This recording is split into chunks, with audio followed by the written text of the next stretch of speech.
Hi guys. In this beautiful lake.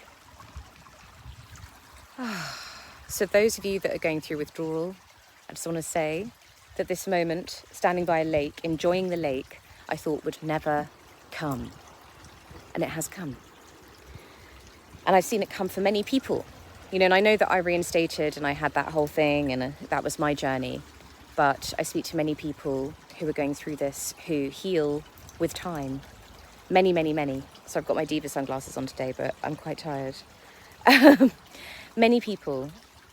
And, you know, they start, their nervous systems calm. Before this, I was a spiritual human. I still am a spiritual human, but I have to admit that my spirituality definitely got lost in this experience because I just thought, well, why has this happened to me? Why? What is the spiritual lesson? And I have a lot of people asking me this, you know, on the calls that I give people. And I would say that my spiritual lesson has come after.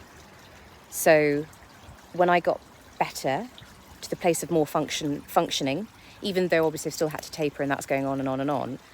But when you get to that more functional space, for me, I was just so grateful to be alive that all the other past problems I had, you know, let's say you've gone in for anxiety, depression, you know, that initial problem you went in for, mine just dissolved away. I had anxiety over tinnitus, you know, I was really worried about the tinnitus, but that just melted away because I wasn't in withdrawal anymore.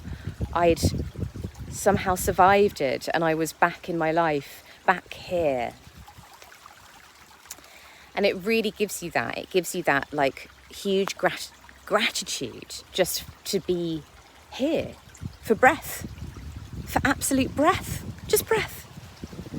And that is a huge spiritual lesson because before this happened to me, I would be worrying about, you know, okay, why don't I have a boyfriend? Why don't I have children? I'm in my 30s.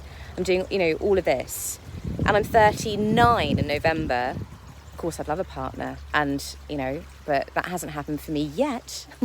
I would like a family. That hasn't happened for me yet. And I know a lot of women I speak to who have this has happened in their 30s and they're just like, what? And then I think, you know, you can't force that kind of thing anyway. And my spiritual lesson is that I'm just so grateful for life. For life. And there's so much other beauty that we can find. So when you think about, oh my God, how am I going to get over this trauma? You will. Gratitude will be the key.